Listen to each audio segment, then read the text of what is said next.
Tourists spend more than $40 million a year visiting Brown County, but it wasn't always such a popular destination. Many locals say photographer Frank Hohenberger helped draw people to the region in the 1900s with his pictures of its people and places. And as Barbara Brozier reports, a state historical marker now officially recognizes his work. Frank Hohenberger first heard of Brown County in 1917 when he was working at H. Lieber Company in Indianapolis, which had a photography lab. Someone brought in a roll of pictures to be developed that showed the rolling landscape, and Hohenberger decided he had to see it for himself. He came down, instantly fell in love, and within a week he had quit his job and moved down to the Ferguson House, which is a boarding house in town.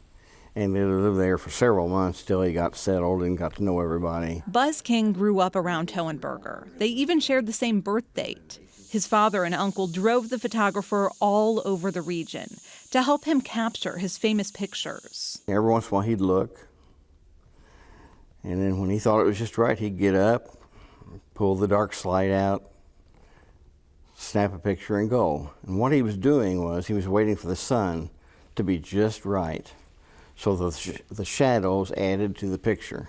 Hohenberger started by photographing the landscapes and buildings in Brown County. The steep hills and rugged dirt roads made travel much more difficult in the early 1900s. So many Hoosiers had never seen a place quite like this. The flatlands to the north of us, Indianapolis, they were not used to this. The Indianapolis Star started publishing a column from Hohenberger in 1923 called Down in the Hills o' Brown County. That Indianapolis Star article then talked about the people here and things that he had learned.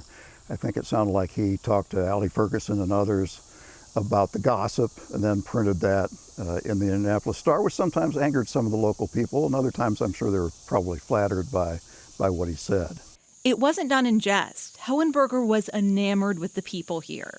In a 1924 column, he wrote, "When you are driving along the highways, make it a point to ask the natives some questions about locations, neighbors, crops, and morality, and I'll warrant you'll not be disappointed regarding the generally high estimate I have always placed on the intelligence of the population." His vivid description of Brown County started to draw people from all over to the quaint towns and villages. You got to remember, we didn't have, even when I was little, we didn't have all these shops. We had maybe 12 at the most.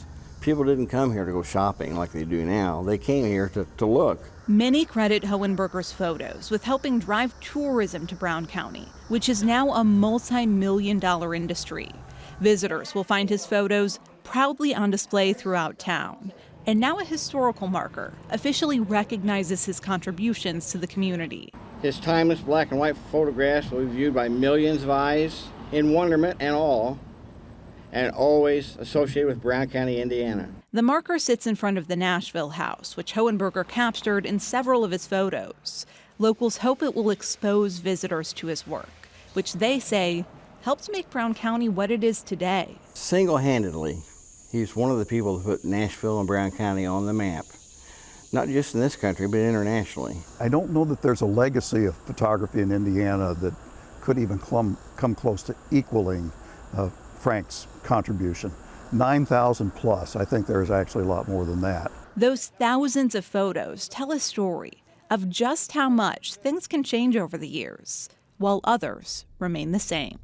And I think that in spirit, I feel that way, that Frank, with his photography, is wandering the hills here. For Indiana Newsdesk, I'm Barbara Brozier.